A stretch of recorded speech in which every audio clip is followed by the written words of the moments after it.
Hey, this is Kenny Beats, producer, songwriter, talk show host, streamer. I don't know. I'm at my studio right now having a talk with Antares.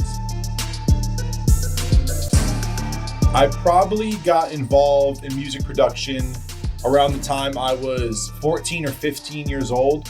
At the media center at my high school, you could go and use GarageBand and mix loops together. And then by the time I was 16, 17, I was making Kenny Beats posters and sending songs to my friends and their DMs on Facebook every day. I've been taking it pretty seriously ever since, really. I think now is an amazing time to be a younger producer, a younger songwriter, music maker, because it's not really the same as it was when I was starting out. You used to have to be the intern, be the guy who makes the coffee runs, run around the studio and know how to connect every single wire into every single input and output. But now, there's so much technology, there's so many resources available, all the different sound libraries, all the different new synths and hardware, all the different new plugins. There's a million different things now that you can get your hands on and get really, really proficient with just off YouTube in your house. And it's showing us platinum producers at 15, 16, 17 years old. And I think they're only gonna get younger and more talented. It's a great time to be making music.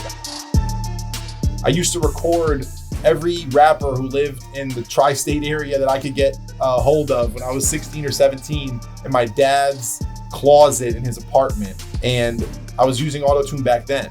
My whole life, there was always the possibility of a perfect vocal. You know what I mean? I was born in 1991. As far as back as I can remember, I was hearing auto-tune on the radio or some version of it.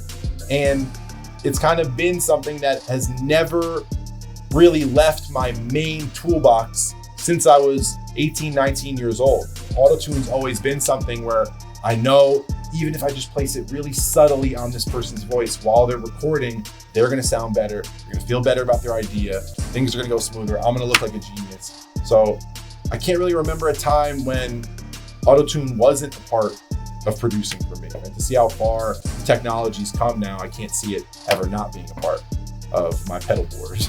Rick Rubin told me one time, if you do every single thing yourself, no one's gonna give you this big round of applause at the end of the day. If you bring in the best tools for the job and you make the best song, that's all people care about.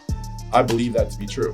Besides just auto-tune, Harmony Engine is something that's come up a lot in production for me in the last couple of years, especially when I'm sitting in the engineer chair.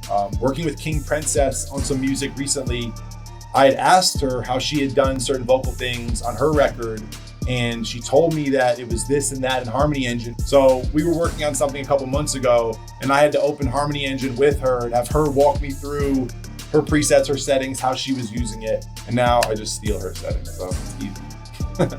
I still don't feel like an engineer even after all these years. I feel like I produce. So every time someone comes back and they love how they sang, or they love how the harmonies felt, or my booth or my mic sounds better than everywhere else, it's auto-tuned 100% of the time. There's so many times when I was younger where I was caught up not being able to afford a plugin, not being able to have the things I need, running out of licenses when I'm somewhere and I need something I have on my other computer to work with this artist on this computer.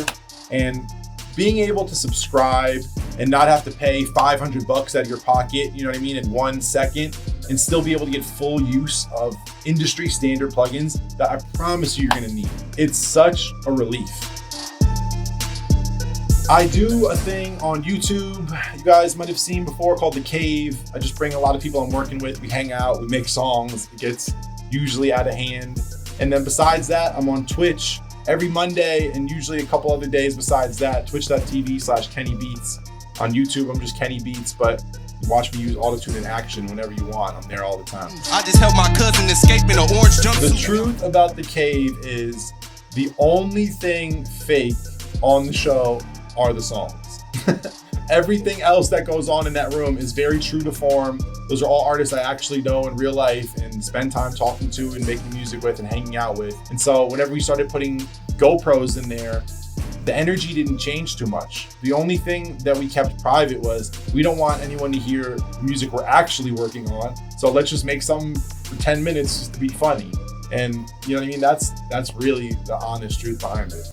With all Kenny Beats stuff, with all Don't Overthink Shit stuff, with everything we're doing moving forward, we're trying to have some type of aspect of a donation, some type of petition involved, some type of thing where we're giving back and helping out because we've been so fortunate making music with the people we have. It's really, really, really big for me and everybody around me to start being more socially conscious and start giving back more rather than just worrying about what the next album I'm going to work on is. It's like, how is this album going to help benefit people when it comes out and make some money?